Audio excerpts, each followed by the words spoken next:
He threw scalding coffee at me, not out of anger but control. That morning something inside me snapped. I didn't cry, I didn't run. I stood up. And now, the house, the voice, the freedom, they're mine.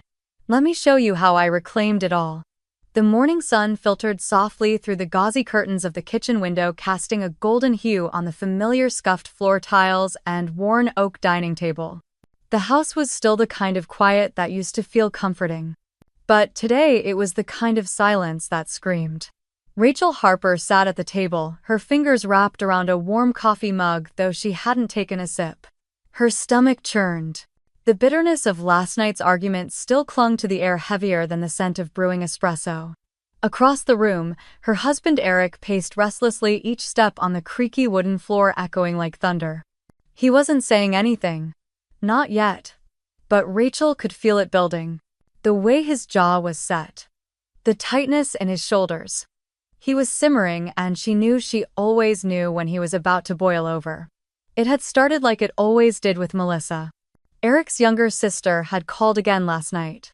Crying. Dramatic. Desperate. This time she needed money to cover a medical emergency. But Rachel had heard it before.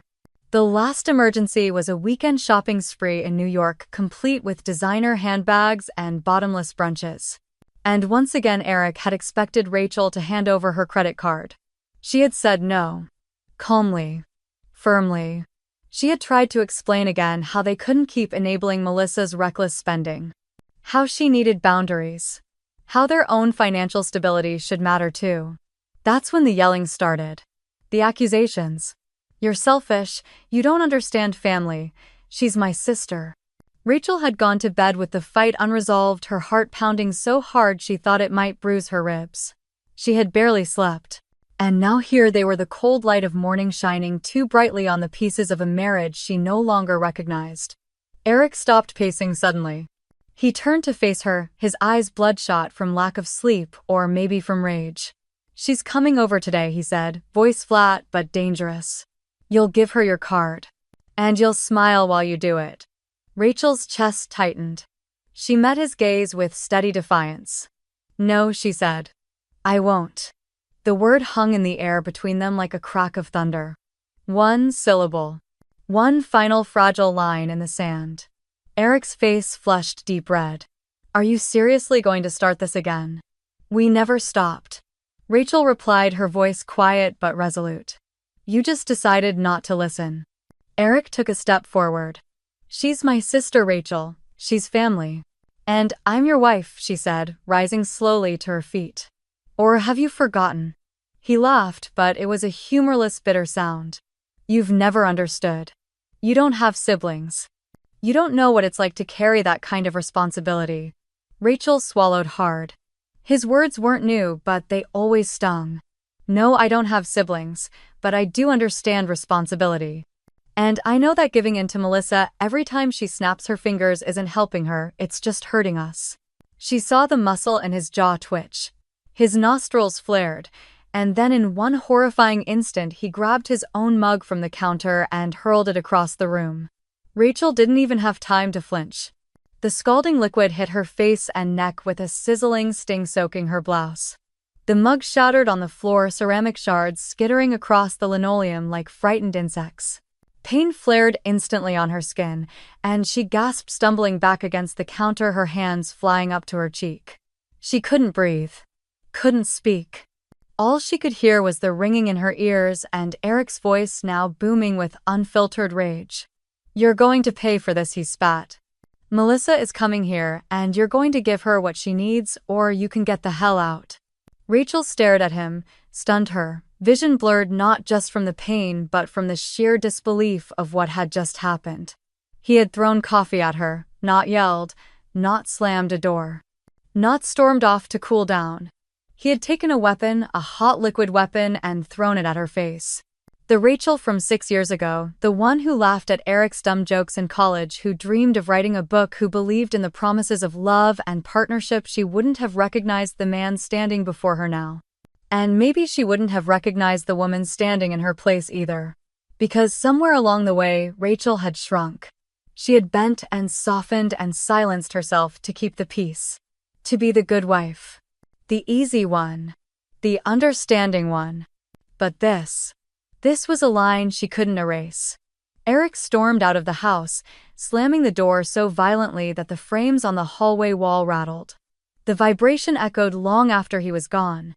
Rachel stood in the silence, her breath ragged, her hands shaking. Coffee dripped from her soaked blouse onto the floor. A thin dark puddle spread beneath her bare feet. The burn on her cheek throbbed in time with her pulse. She reached for a kitchen towel and pressed it gently to her skin, hissing softly at the contact. Then she moved slowly, numbly down the hallway and into the bathroom. She flicked on the light and looked into the mirror. For a moment she didn't recognize the reflection. A woman stared back, red cheek, hair matted with steam, and sweat, eyes wide and unblinking. A woman who looked exhausted, defeated, but also dangerously close to awake. Rachel dropped the towel and leaned in. "What have I become?" she whispered. Her voice cracked on the last word. And for the first time in years, she didn't reach for the excuse. She didn't tell herself he didn't mean it. She didn't wonder what she could have done differently. She just looked at herself and saw the truth. She was still here, still standing, but not for long. Rachel didn't leave that morning. She probably should have, she knew that. But trauma doesn't come with clarity. It clouds everything, wraps around your mind like fog until up feels like down, and abuse starts sounding like apology.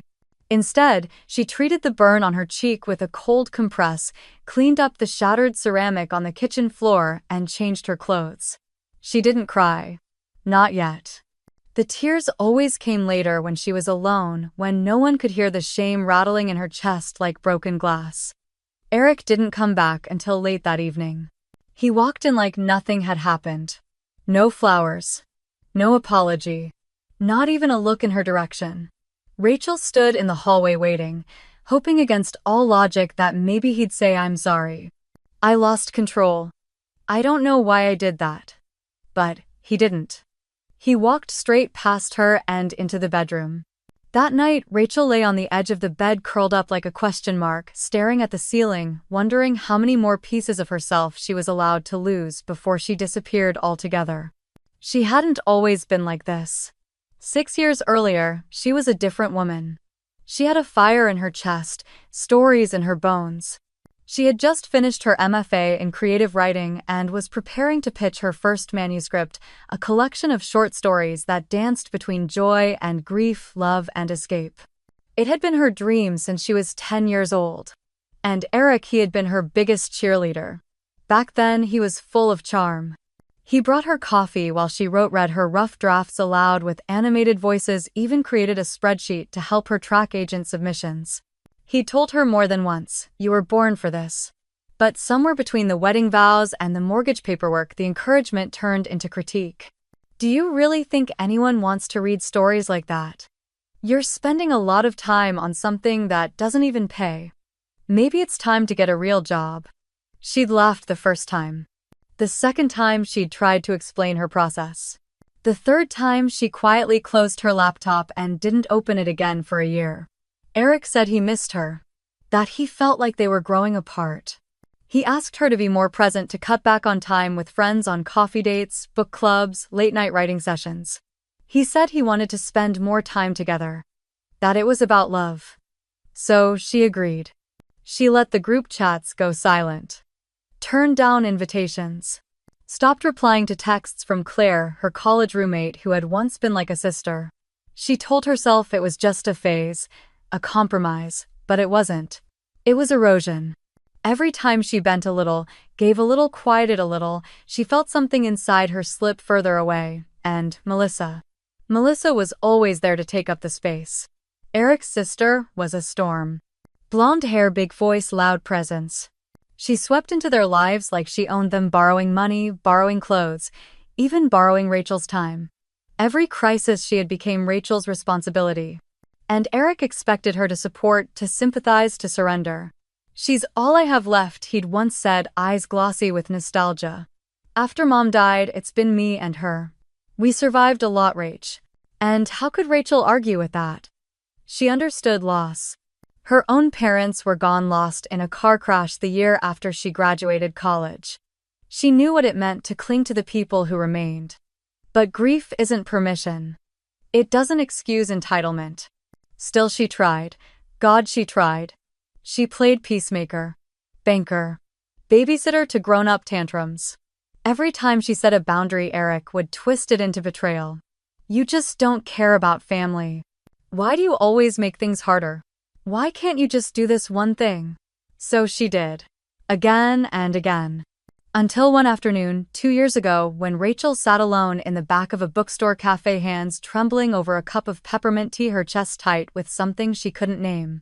It wasn't until the barista asked gently, "Are you okay, ma'am?" that she realized she wasn't. She wasn't okay. She was vanishing. And even then she hadn't left. Because where would she go? Her savings were minimal. She hadn't worked in years. Most of her friends had stopped reaching out. The manuscript she once believed in sat half-finished in an external hard drive buried in a drawer. Her self-worth had become so entangled with Eric's approval that she couldn't remember what it felt like to make a decision without first asking herself, will this upset him? So she stayed. Not out of love, but out of fear. Not out of hope, but out of habit. She clung to the good memories like they could save her their trip to Maine, where they danced barefoot in the surf. That first winter in their little townhouse, when they cooked too much soup and burned all the toast and still managed to laugh for hours. But those moments felt like postcards from a place she could never return to. The man who had once told her she was made of magic now looked at her like a nuisance, and yet she stayed believing maybe one day he'd remember. Maybe if she was just a little more patient. A little more understanding, a little less herself. But no matter how quiet she became, it was never enough. And on that morning when the coffee hit her skin, when the sting seared through her and the towel pressed against her cheek, Rachel finally understood. This wasn't going to stop, it wasn't going to get better. Because she wasn't just living with a man who didn't love her. She was living with a man who resented her for surviving the parts of her he tried to kill. The silence after Eric left wasn't peaceful, it was suffocating. Like the air had been sucked from the walls and replaced with dread. Rachel stood in the kitchen for a long time, unable to move. Her damp shirt clung to her skin, the faint sting on her cheek reminding her this wasn't a dream. She wasn't trapped in some abstract fear anymore. The danger was real. It had a shape. A name. She pressed her palms against the edge of the countertop to steady herself. She had to go. Now. Not in a week. Not when Melissa was done leeching off their accounts. Not when Eric apologized because he wouldn't. She had crossed a threshold this morning, and on the other side of it was only fire. Rachel walked calmly to the bedroom. Her hands moved before her mind could second guess. She reached into the back of the closet and pulled out the old blue suitcase. The zipper was stiff from disuse. The wheels creaked as she rolled it out. From the top shelf, she pulled down a small gray lockbox, its surface dusty from years of hiding behind rarely used handbags. She opened it with trembling fingers and exhaled shakily when she saw what was inside. Bills folded in precise stacks tucked into envelopes marked Grocery Utilities Emergency. She hadn't even remembered labeling them. She had started saving cash years ago, not because she thought she'd leave, but because some part of her knew she might have to. Rachel shoved the envelopes into the suitcase. A few pairs of jeans. Her worn leather journal. 2 soft cotton sweaters. Underwear, socks, her toothbrush. The simple, necessary things. Not the sentimental ones. Not yet. She didn't know if she was leaving forever. She just knew she couldn't stay another night in this house.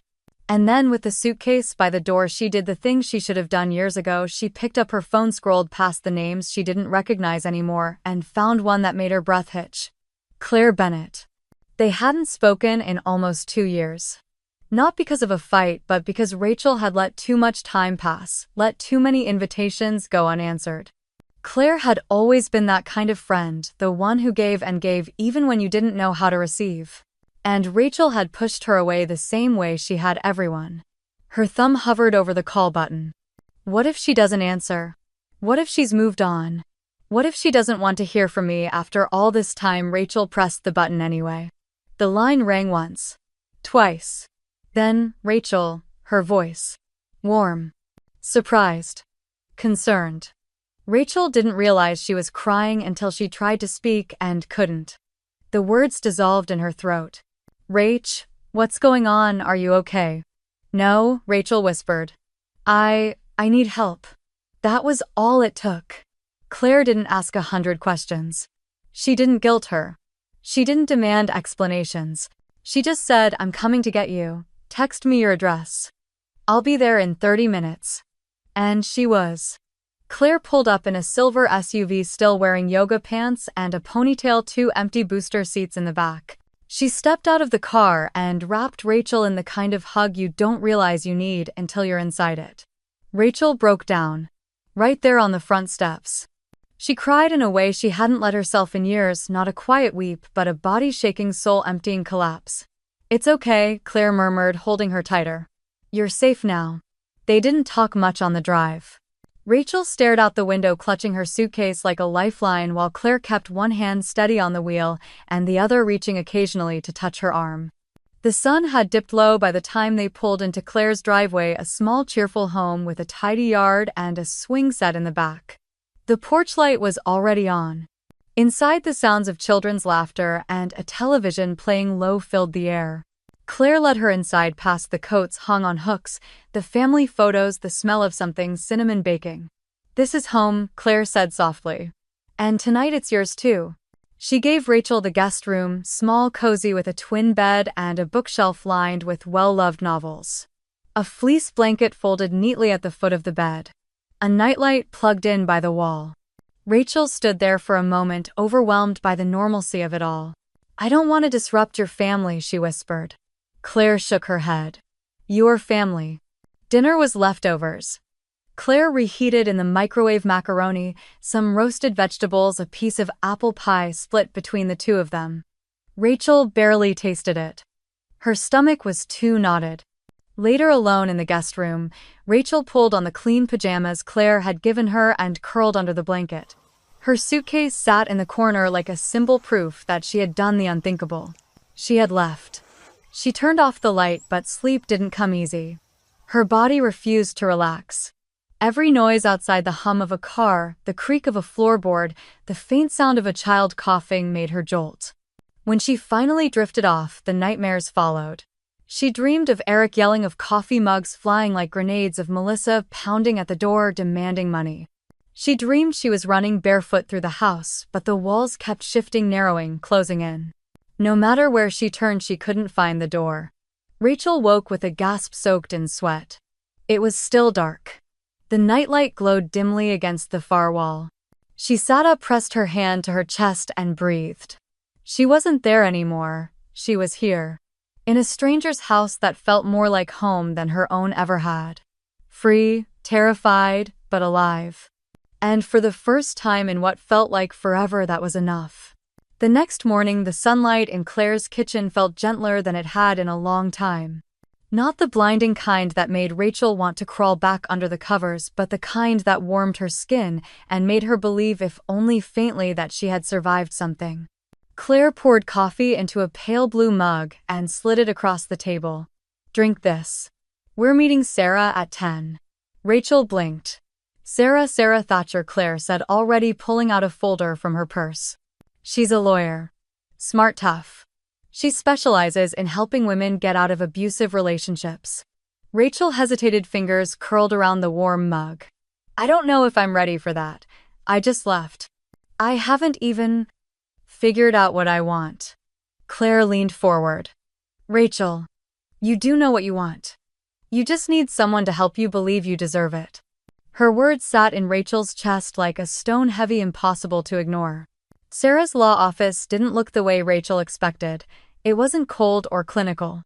The waiting room had soft chairs, potted plants in every corner, and abstract paintings that looked like waves crashing gently into shore. The receptionist offered her tea. Rachel hadn't realized she was holding her breath until Sarah Thatcher stepped into the room. Tall, composed, and mid-40s, Sarah had a presence that didn't require raising her voice. Her gaze landed immediately on Rachel's cheek, still pink, where the coffee had scalded her, and something flickered behind her calm eyes. Anger. Compassion. Recognition. Rachel, she said gently, extending a hand. I'm Sarah. I'm really glad you came. Claire gave Rachel a small nod of encouragement before stepping back, letting the two women walk down the hallway together. Sarah's office was warm. Not just physically but emotionally. A bookshelf ran along one wall filled with legal texts and framed photos of Sarah's daughters. There were no degrees hanging like trophies, only a framed quote near her desk that read, "No one can make you feel inferior without your consent." Eleanor Roosevelt. Rachel sat down, clutching her hands together tightly in her lap. I've never done this before, she said. Sarah smiled. Most of my clients haven't. That's why I'm here. She didn't push. Instead, she asked Rachel to tell her story from the beginning. So Rachel talked, her voice shaky at first, then steadier. She told Sarah about Eric's temper, about Melissa's intrusions, about the years she'd spent apologizing for things that weren't her fault. About the morning he threw coffee in her face. Sarah listened without interruption, taking notes in a black leather-bound notebook. When Rachel finally fell silent, she expected judgment. Or maybe disbelief. What she got was kindness and steel wrapped in the same breath. What Eric did, Sarah said, is abuse. There's no soft version of that. Rachel looked down at her lap. He never hit me. Not really. Rachel, Sarah said firmly. He threw boiling liquid at your face. That's assault. The word hit her like a slap. Assault. She'd used 100 other words to describe what happened: an argument, a bad morning, a mistake. But never that one. Sarah leaned forward. I know it's a lot to take in. But if you're ready, we can file for divorce. Today. And we'll also petition for a restraining order. Rachel's chest tightened. A restraining order to protect you from future contact.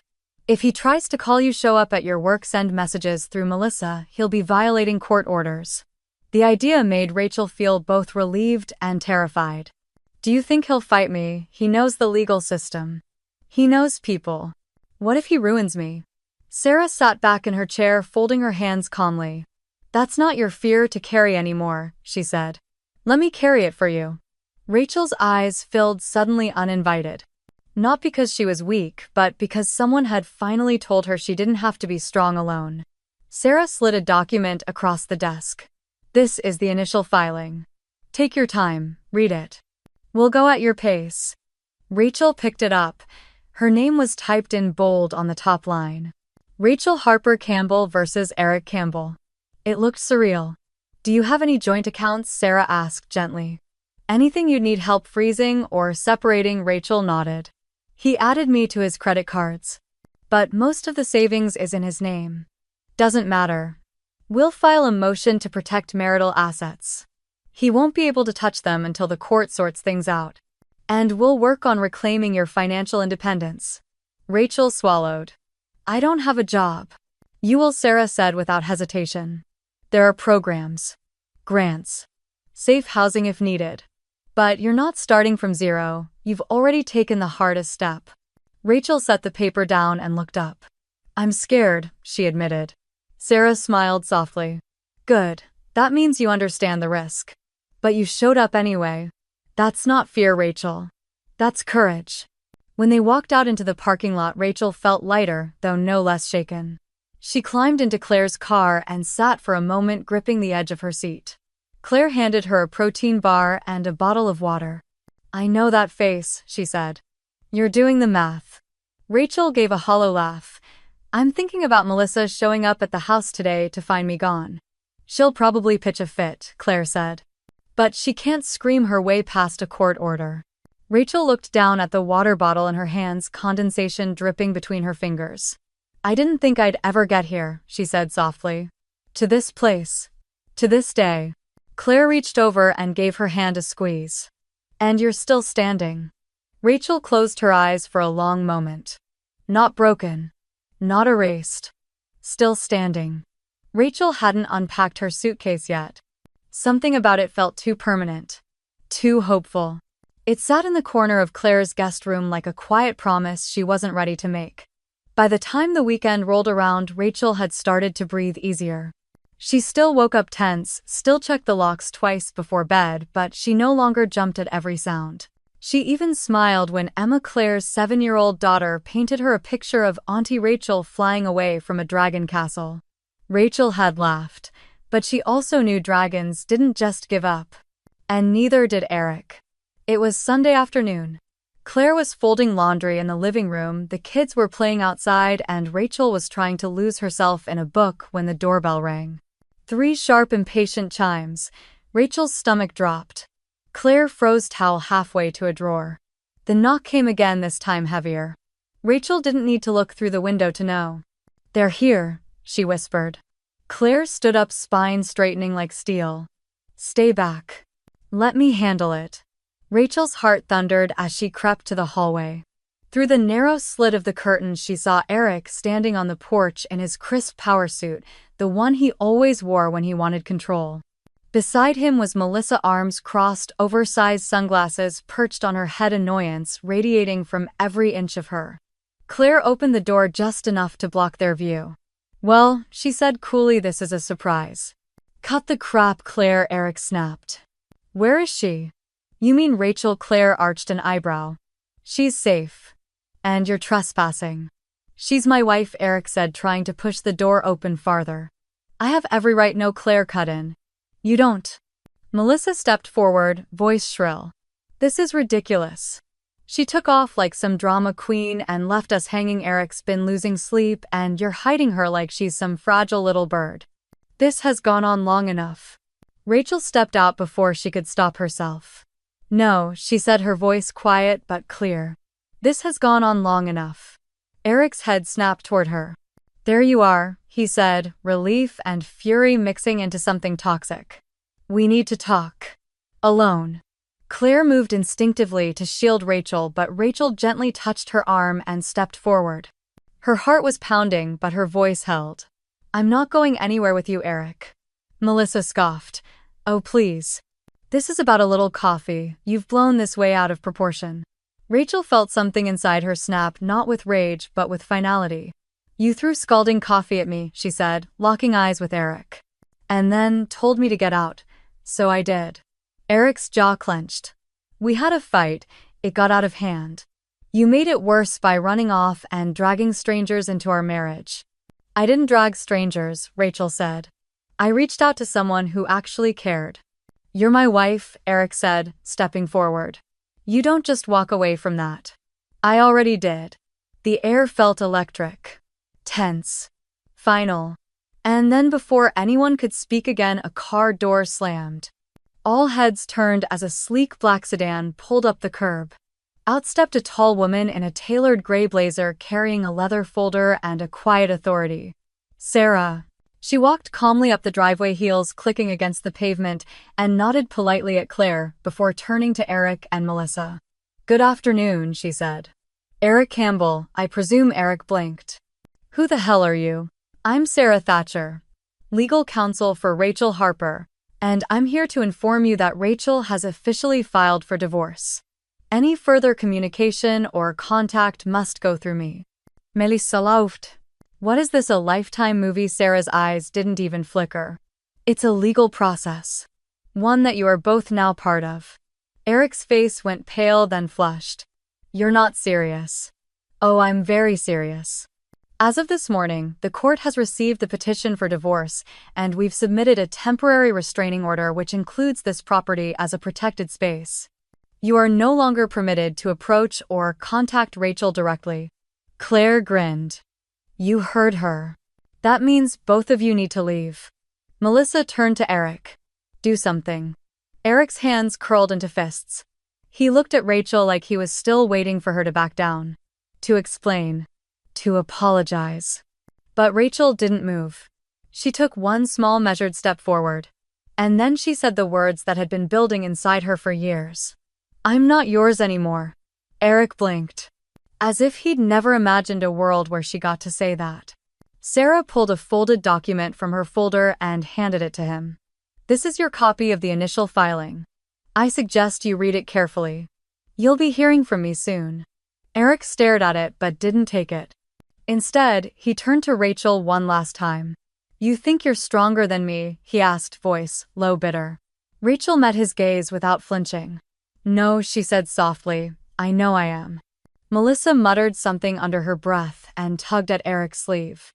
He hesitated a moment longer but finally turned and walked back to the car. As the engine roared to life and the car pulled away, Rachel stood rooted in place, shoulders trembling. Claire stepped beside her and wrapped an arm around her waist. You did it, she whispered. Sarah gave a quiet smile. You made your stand, Rachel. That's no small thing. Rachel turned to face them both. I thought I'd feel terrified, she said.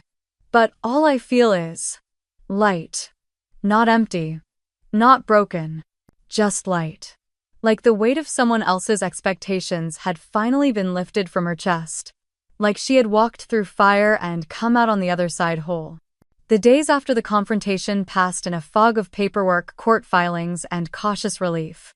Rachel felt like she was moving through water each step, slow, deliberate, necessary. But when the adrenaline faded, the quiet came. And with it a different kind of ache. She had faced Eric. She had said the words, I'm not yours anymore. But healing wasn't as simple as declaring freedom. She still startled at loud voices. She still woke in the night, her body curled in defense before her mind could register she was safe. She still caught herself apologizing to Claire for taking up space, for needing help, for existing. One morning, after seeing Rachel flinch at the sound of a slammed cabinet, Claire handed her a flyer. You don't have to go, she said. But this helped me once. After everything with my mom. Rachel looked at the paper. It was for a women's support group. Thursday evenings. Church basement. No judgment, just space. She almost tossed it. Instead, she folded it and slipped it into her pocket. That Thursday, she went. The room was dimly lit and smelled faintly of coffee and furniture polish. 10 chairs formed a circle. There were no name tags, no introductions beyond first names. Just a quiet invitation to speak or not. Rachel listened the first night. Listened as women talked about marriages that began with roses and ended in broken glass. About being told you're too sensitive, too dramatic, too much. About losing themselves in the name of love. There was one woman, Judith, in her 60s with silver hair tied in a long braid. She sat with a calm that felt like wisdom. At one point, when a younger woman broke down mid-sentence, saying she felt like a failure because she hadn't left sooner, Judith reached over and took her hand. Healing doesn't look like a straight line, she said gently. Sometimes it circles back, sometimes it stands still. But as long as you're here, you're moving. Rachel didn't speak that night, but she cried, quietly behind her hands, and no one looked away. That night she started writing again. Not a novel, not a blog post. Just her truth. Scrawled in blue ink across the pages of a leather-bound journal Claire had left on her pillow with a note. When you're ready. She wrote about the day Eric threw coffee at her. About how she'd stayed quiet not just that morning but for years. She wrote about the ache of being erased a little at a time until she couldn't recognize herself in the mirror. She filled 3 pages the first night, 5 the next, 10 by the end of the week. And something strange happened in the writing. Her voice returned. It wasn't loud yet, but it was hers. She also began reaching out. To friends she hadn't spoken to in years. To the college roommate she'd ghosted after Eric had accused her of being a bad influence. To the coworkers she'd left without goodbye when he said the office politics were toxic. She wrote emails not to explain everything but to say, I'm sorry. I lost myself for a while. I'm trying to come back. Some didn't respond. But most did. With kindness. With stories of their own. With invitations for coffee, for walks, for new beginnings. It was like finding fragments of herself in other people's inboxes. One afternoon, Rachel was walking back from the bookstore when she saw her old neighbor from across the street, Mrs. Dupree. An older woman with sharp eyes and a tighter mouth who used to prune her roses like she was performing surgery. Rachel instinctively tensed. But Mrs. Dupree surprised her. I heard, she said, not unkindly. About Eric. About the divorce. Rachel nodded. Yeah, it's a lot. There was a pause. Then Mrs. Dupree's side eyes softening. I used to hear things, you know. Through the walls. Arguments. Crashing. I should have said something. Rachel blinked, stunned. I told myself it wasn't my place. That it was private. Mrs. Dupree's jaw tightened. But silence is how it keeps going. If you ever need someone to speak on your behalf to the court, to anyone, you let me know. I'll do it. Rachel's throat tightened. I will, she said quietly. Thank you. As the woman walked away, Rachel stood on the sidewalk for a long time, staring up at the sky. It was overcast. Ordinary. But to her it felt like hope. Not all wounds heal in secret. Some need light, some need witness. And some need community, not to rescue you, but to remind you that your voice matters. That your silence was never your fault. That healing doesn't begin when you forget the pain, but when you start to name it. Rachel pressed a hand to her chest. For the first time in years, it didn't hurt to feel herself breathe. The bell above the bookstore door gave a soft chime as Rachel stepped inside for her first shift. The cozy nook was nestled between a florist and a bakery downtown, and it always smelled faintly of vanilla and rain-damp paper. The shelves leaned gently as if in mid-conversation, and the floor creaked with a kind of honesty that reminded her of the old house she grew up in. Every corner was filled with something that whispered, "You belong here." Claire's cousin Megan ran the place with the calm of someone who understood the world was better when people had stories to lose themselves in. She didn't ask Rachel for a resume. She only said, "Start Monday. We'll see how it feels." It felt right. There was something healing in the quiet rituals, shelving new arrivals, dusting off old hardcovers, recommending memoirs to lost teenagers. She learned the regulars, Mr. Willoughby, who only bought westerns, the newlywed couple arguing in the poetry aisle, the single mom looking for anything that might make her daughter laugh again. Each person a chapter. Each interaction, a page. Rachel began to carry a notebook in her apron pocket. She jotted down sentences she overheard, bits of dialogue, ideas for essays she wasn't sure she was brave enough to write yet. But it was a beginning. One afternoon, as she was shelving fiction, her fingers brushed across a familiar spine. The Awakening by Kate Chopin. She pulled it down slowly. It had been years, college, maybe since she last read it. She remembered loving it then, but this time felt different. She wasn't just revisiting a novel, she was revisiting herself. She brought it home, curled under a blanket Claire's daughter had outgrown, and read late into the night. When she reached Edna Pontellier's words, "I would give up the unessential. But I wouldn't give myself," Rachel broke. Tears she didn't expect welled in her throat and spilled down her cheeks. Not from sadness. Not entirely. But from recognition. From the ache of having once given herself away piece by piece and the quiet awe of knowing she never would again. She closed the book and whispered aloud to the silence of the guest room, "I wouldn't give myself again. Never again." The words rang like a vow. That week she found her old laptop buried in the bottom of her suitcase. Its battery was dying and the screen flickered at the edges, but it still worked. Like her, battered, imperfect, but not broken. She didn't start with anything grand. No memoir, no novel. Just a story. The story of a woman who lost her voice inside a quiet house filled with unspoken rules, who mistook control for love. Who left when she realized silence was killing her more slowly than pain. Rachel wrote until the sun came up. She wasn't writing for an audience or approval or catharsis. She was writing because it reminded her of who she used to be and who she was becoming. Every paragraph she typed felt like reclaiming territory. Her voice, her mind, her right to name her life. The bookstore became her sanctuary, her journal, her map, her stories, her compass. Sometimes she'd still wake up afraid. Healing wasn't magic. But every morning when she tied her apron at the cozy nook, when she slid open her notebook and picked up her pen, she remembered. She wasn't rebuilding a life from scratch, she was rewriting the one that had always been hers. The courtroom was colder than Rachel expected. Not physically, but emotionally sterile, formal, stripped of the warmth she'd spent months rebuilding. She sat quietly beside Sarah, palms flat against her skirt, heart thudding like a steady drumbeat of memory. Eric sat across from her, perfectly pressed suit, smirk painted like armor. Melissa was beside him, arms crossed and expression smug, as if this was just another shopping trip she planned to win. Rachel focused on the wood grain of the table. On breathing. On staying steady.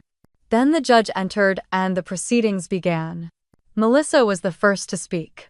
She launched into her accusations with flair and venom, weaving a story about how Rachel had stormed off with cash that belonged to the household, how she'd been irrational, emotionally unstable, and financially manipulative. She emptied the joint account, Melissa claimed dramatically, and left my brother with nothing. She's been hoarding money behind his back, hiding it in lockboxes. Rachel didn't flinch, but she felt the burn rise in her throat. Eric added in his usual measured tone, "This was never supposed to go this far. Rachel just got lost. She needs help, not a divorce." Sarah didn't move, she waited, then stood. "Your Honor," Sarah said, "we'd like to submit 4 pieces of evidence for the court's consideration." She clicked her laptop. The screen beside the judge lit up. First, a time-stamped video security footage from a neighboring porch camera. It showed Eric yelling on the lawn the night Rachel left, pacing like a caged animal. In one clip, the sound of him shouting, "She'll regret this," was crystal clear. Next, medical records. The burns on Rachel's cheek, treated at an urgent care facility. Photos included. Then a notarized letter from Mrs. Dupree, the neighbor who stated under oath that she'd heard shouts, crashes, and demeaning language consistently for years coming from the Campbell home. Finally, Sarah placed a small black leather journal on the table. "Rachel's excerpts," Sarah said, "provided voluntarily, showing a clear pattern of emotional manipulation, isolation, and control." The courtroom was silent. Even Melissa shifted uncomfortably. Eric opened his mouth, closed it. The judge leaned forward. "Do you deny throwing scalding coffee at your wife, Mr. Campbell?" Eric's lips pressed thin. "It was an accident." "And the emotional abuse?" He didn't answer. The silence said enough. The judge's ruling came at noon. Rachel would retain sole ownership of the house. All shared assets were to be divided in her favor due to proven patterns of abuse and coercive control. Melissa whispered something to Eric, something sharp and panicked, but he didn't respond. His eyes were fixed on the bench, on the ruling that had dismantled his power. Rachel stood slowly. Her legs felt steady. As she gathered her things, she turned and looked at him one last time. The man who once held her future in the curl of his fingers. And then calmly, she said, "This is the last time I ever let you define me." Eric blinked. Like he didn't understand what he had lost until it stared him in the face. But Rachel wasn't waiting for understanding. She walked out of that courtroom not as a woman who had been broken, but as one who had survived. And who now finally belonged only to herself. The keys jingled in her hand like bells of freedom. Rachel stepped into the apartment, her apartment with cautious reverence, as if even the walls were listening. It was nothing extravagant, a second-floor walk-up with creaky stairs, peeling baseboards, and sunlight that pooled generously across the wooden floor. But it was hers. No one else's name on the lease. No one else's rules. No silence hanging in the air like punishment. Just space. Just air. Just beginning. She stood in the center of the room for a long moment, letting the quiet settle, then whispered out loud to no one in particular, "I made it." The days that followed were a slow, sacred ceremony of rebuilding. She thrifted furniture, painted walls in warm, grounding colors. Framed pictures she had once hidden in drawers, old friends, beach, sunsets, scribbled poems. She placed a pot of lavender on the windowsill. Bought mismatched mugs on purpose. Each decision was an act of defiance. Each corner became a statement, "I choose this. I get to choose now." Claire arrived one weekend with a housewarming gift wrapped in brown paper. Rachel opened it to find a handcrafted wooden plaque with calligraphy burned into the grain. "This is mine. All of it." Rachel blinked back tears. "It's perfect." Claire just smiled. "So is what you're building." But Rachel didn't just want a life. She wanted to use her voice. It began as a blog post. Late one night, with chamomile tea beside her and the rain ticking softly against the window, she opened her laptop and wrote the title, "How I Left the House Where I Lost Myself." She didn't name Eric. Or Melissa. Or even the town. She just told the truth. How love turned quiet. How quiet turned heavy. How heavy turned violent. She didn't dramatize. didn't beg for sympathy. She wrote like she was bleeding onto the keyboard, not to be rescued, but to release. When she clicked publish, she nearly closed the browser immediately. But within hours, the post had been shared over 4,000 times. The next day, her inbox overflowed with messages. Some long. Some just a single line. Thank you. You put into words what I've lived in silence. I thought I was crazy, but I'm not. You reminded me I'm not. You gave me the courage to finally pack the suitcase. Rachel read every word with trembling hands. She cried. Then she smiled. This wasn't just healing anymore. It was purpose. Over the next few weeks, she wrote more. Stories of breaking, yes, but also of reclaiming. Of the first night she slept without fear. Of the way coffee tasted when she made it for herself, just the way she liked. Of the children's books she read at the Cozy Nook and the women in her support group who held each other without shame. Her writing found its rhythm. Raw but lyrical, soft but unflinching. It didn't take long for an idea to bloom a bigger one.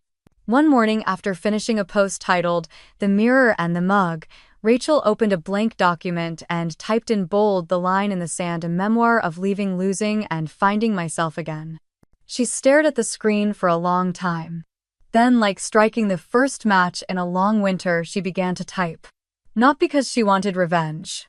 Not because she needed validation. But because her story wasn't just hers anymore. It was a lighthouse.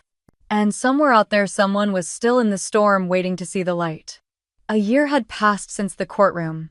Since the coffee. Since the silence. Since the storm. Rachel stood backstage, palms slightly damp, heart steady. She wasn't nervous, not in the way she used to be. This wasn't fear, it was energy. Purpose. Readiness. A volunteer peeked behind the curtain. "You're on in 2. Rachel nodded, smoothed the hem of her navy dress, and took a breath that reached deep into the part of her that once forgot how to breathe freely. In the front row sat Claire, flanked by Emma and Jack, their legs too short to touch the ground but their eyes wide with pride. Next to them, Sarah Thatcher crossed one leg over the other and gave Rachel a quiet, knowing smile. Rachel stepped into the spotlight.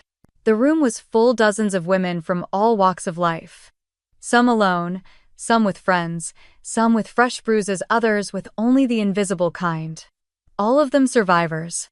All of them searching for something. Rachel adjusted the mic. "Hi. My name is Rachel Harper." The room held its breath. A year ago, I wouldn't have imagined standing here. Back then, I didn't believe I had anything worth saying. I believed what I had been taught, that my value was in being someone's wife, someone's caretaker, someone's silence. She paused. But silence is not strength, and love without respect is not love at all. Heads nodded slowly. She shared her story, not as a confession, not as a warning, but as a bridge. She told them about the kitchen that smelled like bitterness. About the coffee. About the house that stopped being a home. But she also told them about the bookstore, the support group, the journal that turned into a lifeline. She told them about finding her voice one sentence at a time. And she did it without crying. Not because the story wasn't painful, but because it no longer owned her. At the end of her talk, the lights dimmed slightly. Rachel looked out at the sea of faces, women who had lost, who had left, who had survived. She smiled. "I once thought I needed to be someone's wife to have worth," she said, voice strong and clear. Then a pause. A breath. A truth. "Now I know I only ever needed to be mine."